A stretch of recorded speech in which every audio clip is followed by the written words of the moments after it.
सत्यनारायण भगवान की कथा। बोलिए सत्यनारायण भगवान की जय।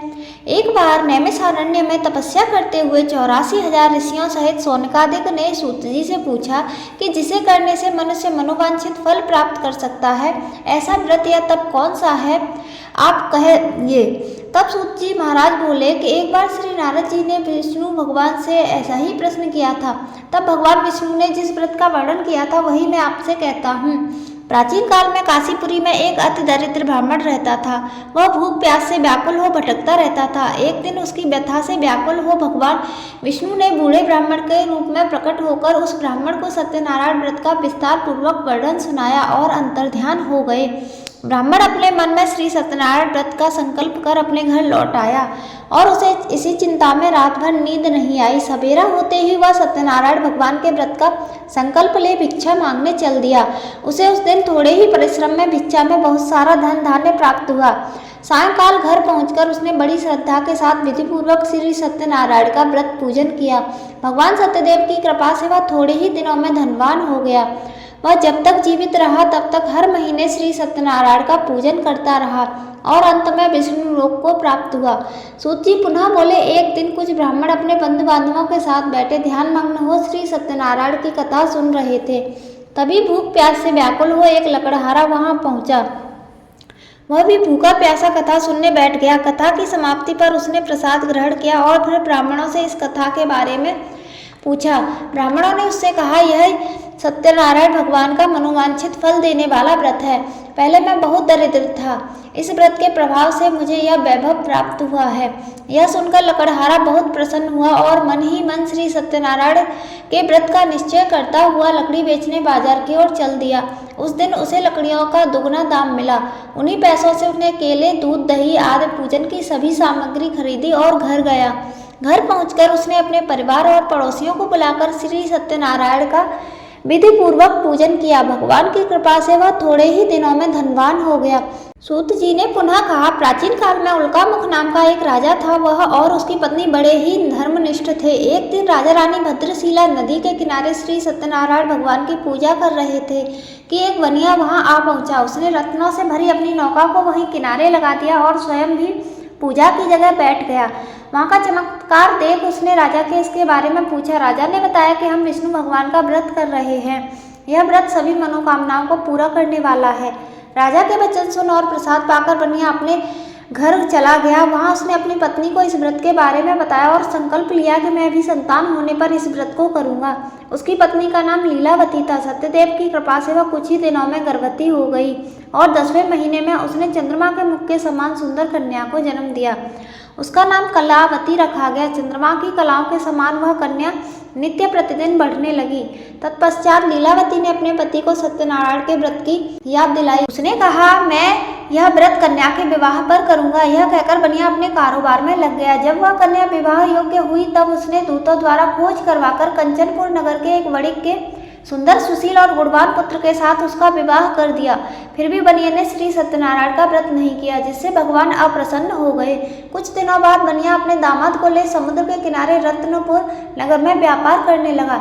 एक दिन रत्नपुर के राजा के राज्य से खजाने से चोरों ने बहुत सारा धन चुराकर भाग गए। राजा के सिपाही चोरों का पीछा कर रहे थे।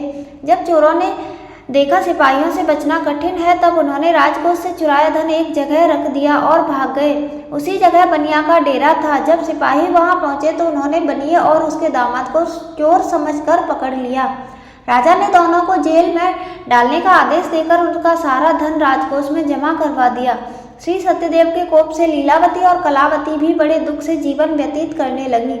एक दिन कलावती भूख प्यास से व्याकुल हो एक मंदिर में चली गई।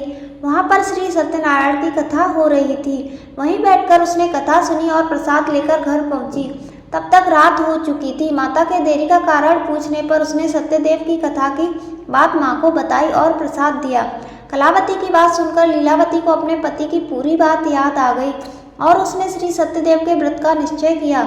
उसने अपने बंधु बांधवों को बुलाकर कथा सुनी और विनम्र भाव से भगवान से प्रार्थना की कि मेरे पति ने संकल्प करके जो आपका व्रत नहीं किया है, उसी से आप अप्रसन्न हुए हैं। अब कृपा करके उनका अपराध क्षमा करें। लीलावती की प्रार्थना से श्री सत्यदेव प्रसन्न हो गए और उसी रात उन्होंने राजा चंद्रदेव को स्वप्न में दर्शन देकर कहा कि प्रातःकाल होते ही दोनों बनियों को छोड़ दो और उनका सारा धन उन्हें लौटा दो, वरना पुत्र पौत्र सहित तुम्हारा सब राज्य नष्ट हो जाएगा। इतना कहकर भगवान अंतर ध्यान हो गए। राजा ने सवेरा होते ही दोनों बनियों को मुक्ति का आदेश दे उनका सारा धन उन्हें लौटा दिया और सम्मान पूर्वक उन्हें विदा किया। दोनों बनिए खुशी खुशी अपनी नौका लेकर चल पड़े। तभी श्री सत्यदेव भगवान दंडी स्वामी के रूप में उनके समीप आए और बोले, तेरी नौका में क्या है? बनिया ने हंसकर कहा, मेरी नौका में तो फूल पत्ती के सिवा कुछ भी नहीं है। दंडी स्वामी ने कहा, तुम्हारा वचन सत्य हो, और थोड़ी दूर जाकर समुद्र किनारे बैठ गए। बनिया ने देखा नौका थोड़ी उठी हुई है, तो उसने खोलकर देखा तो नौका में फूल पत्ती के सिवा कुछ नहीं था और वह यह देखकर वहीं मूर्छित हो गया। तब दामाद ने कहा, इस प्रकार शोक करने से कुछ नहीं होगा, हमें उन्हीं दंडी स्वामी के पास जाना चाहिए, यह उन्हीं के वचन से हुआ है, उनसे चलकर प्रार्थना करेंगे तो सब ठीक हो जाएगा। दामाद की बात सुनकर बनिया दंडी स्वामी के पास पहुंचा और उनके चरणों में गिर पड़ा और बार बार उनसे क्षमा मांगने लगा। उसकी विनम्र प्रार्थना से प्रसन्न हो दंडी स्वामी ने उन्हें इच्छित वरदान दिया और अंतर ध्यान हो गए। बनिया ने नौका के पास जाकर देखा तो वह पहले की तरह रत्नों से भरी हुई थी। तब उन्होंने वहीं पर भगवान सत्यनारायण का व्रत किया और कथा सुनी, फिर घर की ओर चल दिए। अपने नगर के समीप पहुंचने पर बनिया ने लीलावती को अपने आने का समाचार भिजवाया। लीलावती उस समय श्री सत्यनारायण की कथा सुन रही थी। उन्होंने अपनी पुत्री से कहा, तुम्हारे पिता और पति आ गए हैं, मैं उनके स्वागत के लिए चलती हूँ, तुम भी प्रसाद लेकर नदी तट पर पहुँच जाना।